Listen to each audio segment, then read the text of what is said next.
The Dudong sea cow, or let's say the Dudong sea cow. That is the title of this passage. So um, we have gap filling questions, or let's say summary completion questions here.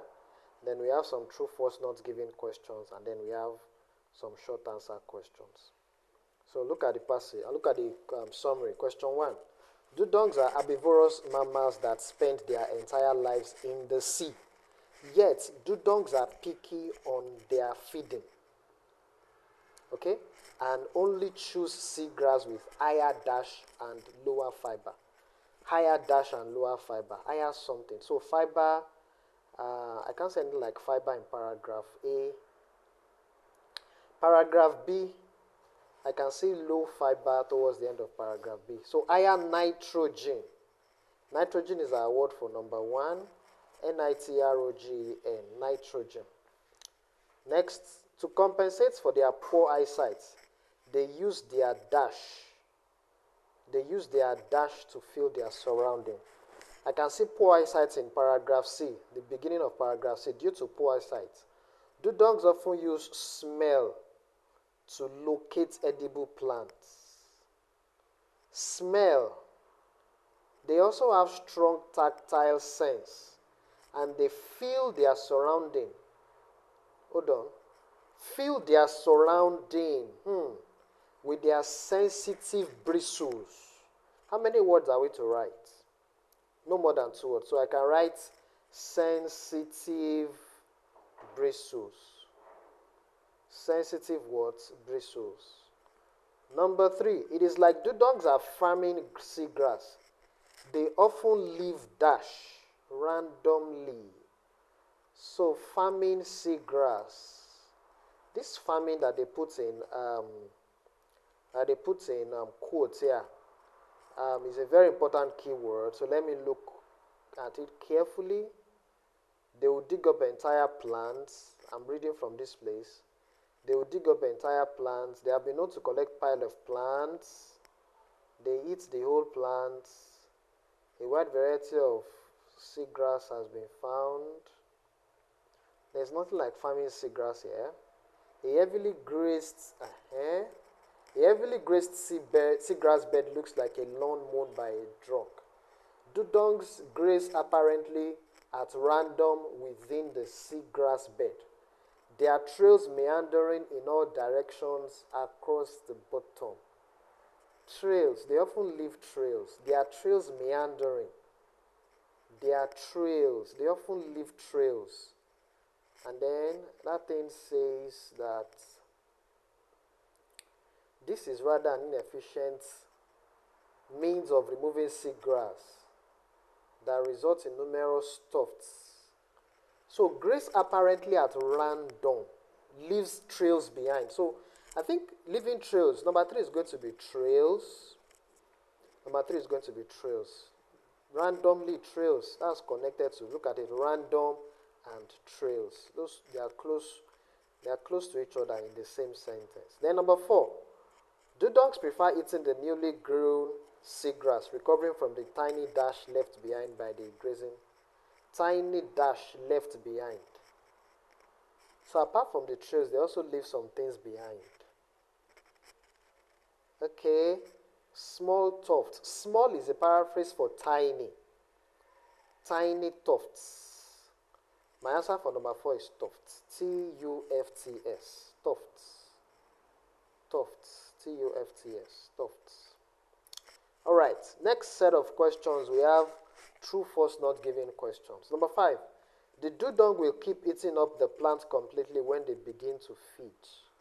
So my last question, number 4, I saw the answer in paragraph D. So it's either I would go back to the beginning and begin to scan again, or I would check, let me check paragraph E first. If I don't see my answer in paragraph E, then I'll go back to the beginning and start scanning again. So my keyword here is going to be keep eating up the plants completely. Is there anything like eating up the plants completely in paragraph E? Often traveling long distances in search of food. They stay within a certain range. Their memory. There's nothing like eating up the plant completely here. Let me go back a little bit. Oh, look at paragraph C. They will dig up an entire plant and shake it to remove the sand before eating it. They will dig up an entire plant. So, and then look at this place here again. When eating, they ingest the whole plant, including the roots. Number 5 is true. Number 5 is true. They eat up the whole plant completely. Number 5 is fully supported. Number 6, it takes more than 10 years for the regrowth of seagrass where it has been graced. It takes more than 10 years for the regrowth of seagrass. Regrowth of seagrass. So let's say I saw my answer here for the previous question. So this issue of regrowth. 10 years is a keyword for me here. It takes more than 10 years. They have been known to collect pile of plant. The flexible muscular upper lip, when eating, a wide variety of seagrass has been found, although, okay, a heavily grazed seagrass bed looks like a lawn mown by a drunk. Okay, this is where the Dudong derives some. That question says it takes more than 10 years. Large numbers move together from one area.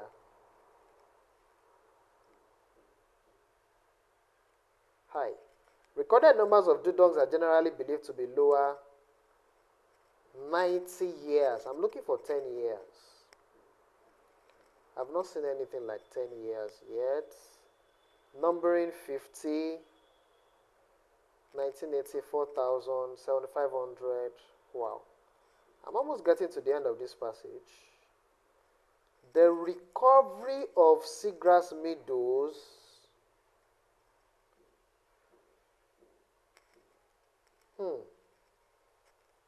the recovery of seagrass meadows and the spread of seagrass into new areas or areas where it has been destroyed can take over a decade.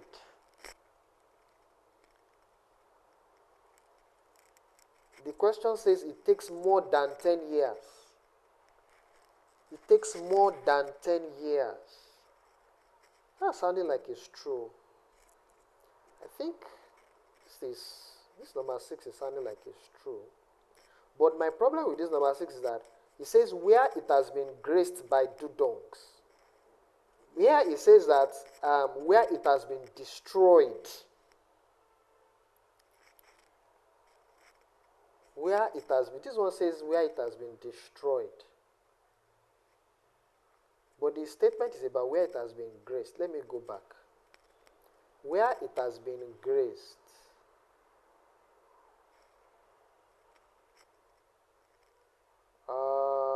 Paragraph B. Dugongs do not eat all species due to poor eyesight. When eating, they ingest the whole plant. Okay. They will occasionally eat this. Okay.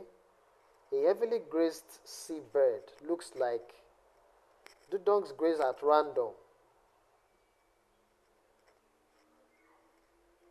The species that recover most quickly from this disturbance. Well, this one says that, look at this part here now. The species that recover most quickly. If some species recover most quickly, then 10 years does not fit in. Now, this part is not talking about grazing, the grazing of those animals. So, this thing is either going to be not given or false. If I base my answer on this part, the answer is going to be false. But if I base my answer on that part I saw towards the end, where the roads destroyed after a decade, it's just that that place does not mention grazing. I will pick not giving because it doesn't mention grazing. So let me just leave it as false. Let me leave this number as false. Number 7. Even in facing food shortages, the strong individuals will not compete with the weak or small ones. Food shortage. Where is food shortage here? Oh, I can see food shortage here. Paragraph H. Food shortages can be caused by many factors. Okay. Sewage, detergent, human activities such as, I can see food shortage here, but I can't see anything like competing with the weak. Competing, there's nothing like, so it's going to be not given. Number 7 is going to be not given. Number 8, it is thought that the dudong rarely returns to the old habitats. No, they return. I saw something about living trails when I was solving one of those previous questions. Living trails, and then it says they can easily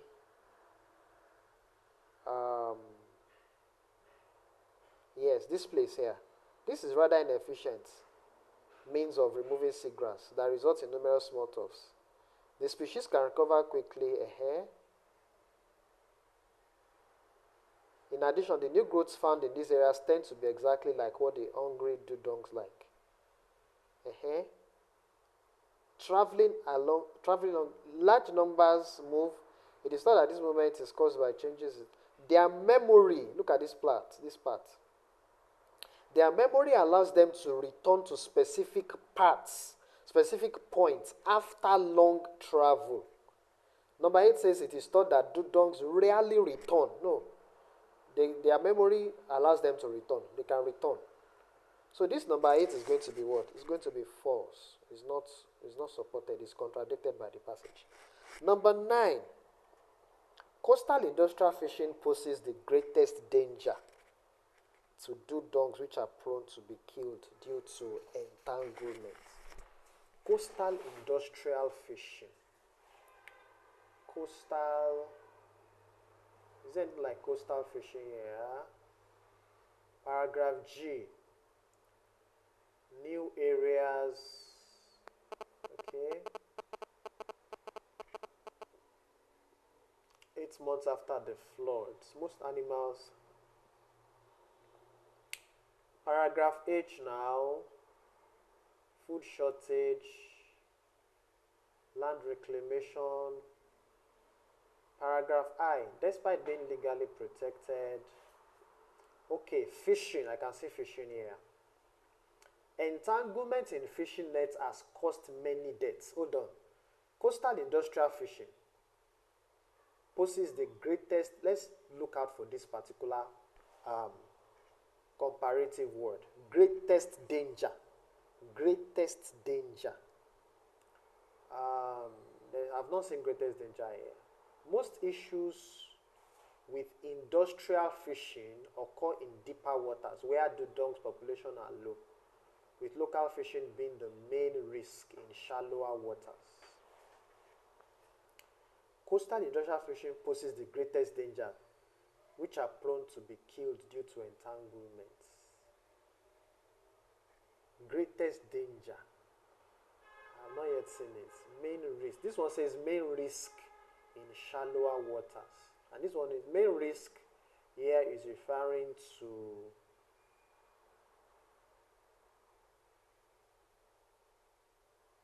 local fishing. It's not referring to industrial fishing. As dudongs cannot stay underwater for very long period, they are highly prone to death due to entanglement. There's entanglement here. Killed due to entanglement. The use of shark nets has historically caused large numbers of deaths. And they have been eliminated in most areas. Hunting has historically been a problem too. The greatest danger. I'm not sure of this one. No. Number 9, I'm going to pick not giving for number 9. I'm not really sure of I'm not sure if this is my answer. Number 9. Ah, number 10. Number 10. What is Dudong in resemblance to? Manatees. I saw something like manatees in paragraph A. See manatees here. Manatees. See manatees here again. The dudong, which is a large marine mammal, which together with the manatees looks like a cross between the rotund dolphin and walrus. Okay? What is the dudong resemblance to? That's going to be dolphin. Dolphin. D-O-L-P-H-I-N. Dolphin. What is the major reason for dugongs travel over a long distance in herds? There's a place where they say they travel together in groups. Number paragraph E. Large numbers often move together from one point to another. It is thought that these movements are caused by changes in seagrass availability. That's it. That's our answer. Seagrass availability. We have to write 2 words only. So I'll just write it that way. Seagrass availability. Availability. Number 12. What number is estimated to be of Dudong's population before the 1992 flood? 1992 is a keyword here. 1980, 7,500. Where is 1992? See 1992 here. Because of the murky waters from the flood. Such events can, okay, prior to the 1992 floods. Prior to the 1992 floods, 1750, that's our answer. 1750. Then, number 13, what is thought to be the lethal danger when dugongs are often trapped in? Okay, what is the lethal danger? Let me move forward and see whether I was saying like danger.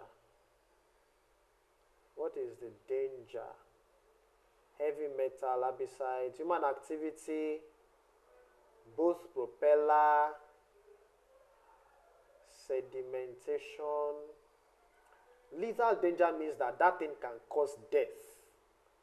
Look at it here. Entanglement in fishing nets has caused many deaths. You see, when you hear the word lethal or fatal, it means death. So our answer here is going to be fishing nets. Fishing nets. Entanglement in fishing nets has caused many deaths. Entanglement in fishing net. I think that's the thing there. What is thought? Fishing nets. They are trapped in fishing nets. So, let's submit. What's my score going to be? 8.5. I got one wrong. Fishing nets. Number 13. They did not put S in their own. No, there's S in the passage. There is plural in the passage. Fishing nets. It's plural in the passage, so it should be fishing nets. I think it's a website error. Fishing, look at it. Look at the passage here. Where's fishing nets now? Where did I say fishing nets now? This is shark nets here. I saw fishing nets somewhere. As dugongs cannot stay. Aha. They are highly prone to death due to entanglement. The use of shark nets has historically caused a large number of deaths. Why did I say fishing nets when I picked my answer? They are highly prone to death. The use of shark nets has caused a large number of deaths. And they have been eliminated in most areas and replaced with baited hooks. Hunting has historically been a problem too. I saw fishing net somewhere. Interesting. Where is it? It has disappeared. Let me go back. I know I saw fishing nets plural, as in plural, N-E-T-S.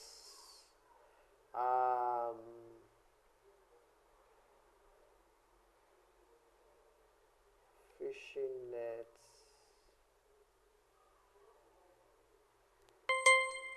As dugongs cannot stay underwater for long periods, they are highly prone to death. The use of shark nets has historically caused a large number of deaths.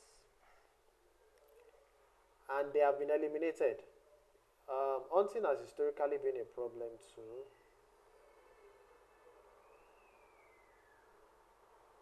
Wow. Okay, see it here. Entanglement in fishing nets. Can you see? Plural. Nets. Nets.